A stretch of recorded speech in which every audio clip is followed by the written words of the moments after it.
the center of the two great events that are connected to Our Lady of Prom Succor. We have the French Quarter, just 0.8 miles away, and she delivered the French Quarter from a terrible fire back in 1812. And to this side, we have the Battle of New Orleans in Chalmette, only 4 miles that way. So I think it's very appropriate that we have Our Lady of Prom Succor right here in the middle of the two great events that defined, in a way, her connection to our state and in a special way to our city. And I think it's so providential that we have those events coinciding with the Archbishop coming to be with us for this beautiful confirmation. So the Archbishop will say a prayer over the image and bless it with holy water as we continue our celebration. Thank you, Archbishop.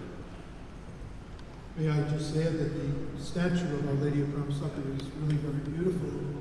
Reverend David has given a great gift to the parish community, and I know that it will find a very sacred place here as you continue to honor her, Mary, our mother, under the title of Our Lady of Prom Succor.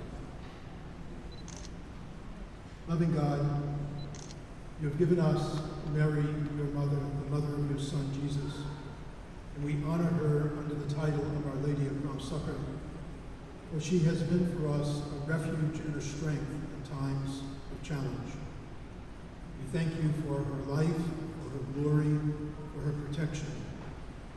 We ask you to bless this statue, which we honor in her name.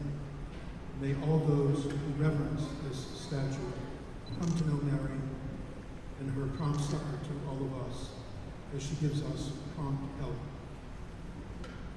O Mary, Mother of God, who in the midst of the tribulations of the world watches over us and over the church of your Son, be to us and to the church truly Our Lady of Prom Succor. Make haste to help us in all of our necessities, that in this fleeting life you may be our succor and obtain for us all that we ask of you. Help us to gain life everlasting through the merits of Jesus, your Son, our Lord and Redeemer. Please join me in thanking God for this beautiful statue.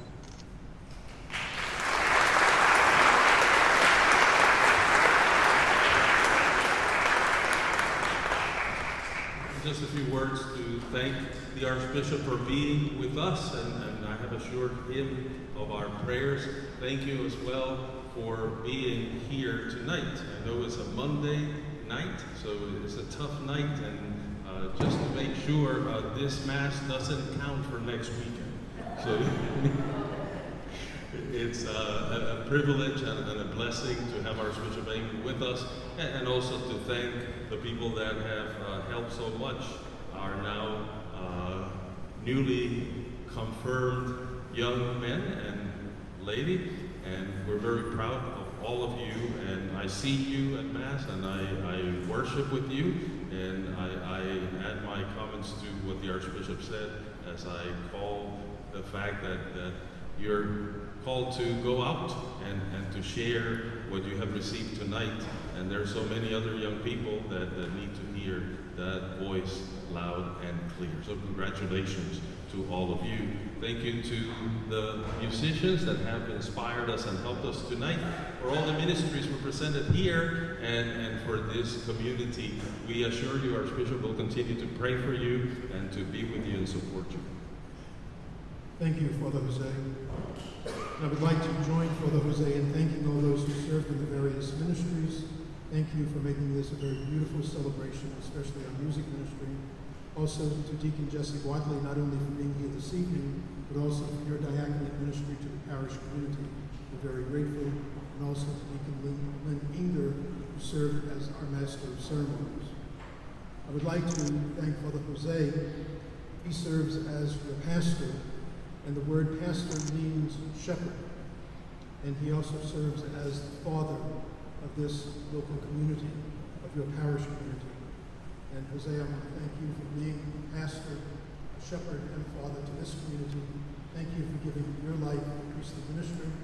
Thank you for loving the people here, for serving them in the name of Christ. I've known him for a very long time, and I appreciate your ministry and the opportunity to share that ministry with you. Please join me in thanking you.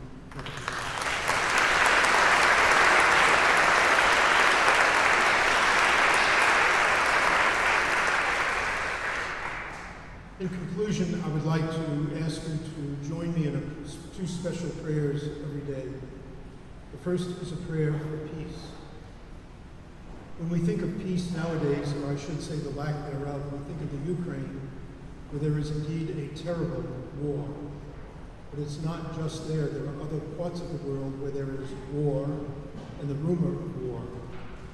Not only is there war out there, but sometimes we have a lack of peace in our hearts, or in our families, or in our community.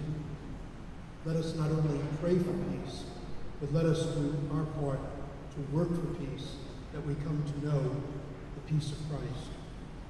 I also ask you to join me every day in a prayer for vocations, particularly to the priesthood, to the diaconate, and to religious life, for sisters and brothers, and to consecrated virginity. Jesus, a long time ago, promised that he would never leave the flock untended, that he would always provide leaders and shepherds. And we believe that he will. But he also needs our cooperation. And so I ask you, who is it in this parish community, in your parish, whom God is calling? It could be one of the newly confirmed. It could be someone else. And you may say, well, I don't know who it is, but you can still pray for them. Pray for them that whoever it is that God is calling in your parish, that they will hear the call and respond to it. I also ask parents to think about fostering vocations to leadership in the church, to religious life, to priesthood and diaconate in your families.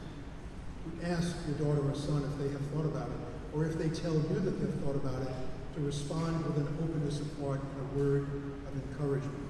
They need those words of encouragement from you, and certainly God would want that of you.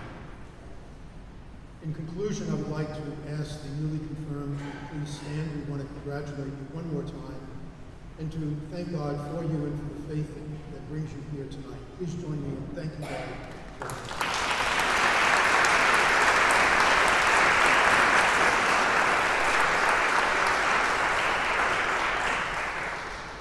At the end of our celebration, instead of processing out, we're going to invite the newly confirmed to come forward for a group picture, and then we'll do some individual pictures. But please join us as we come together to thank God for them and for the lives that they will live as they go forth with open hearts to truly bring Christ to others. Please stand.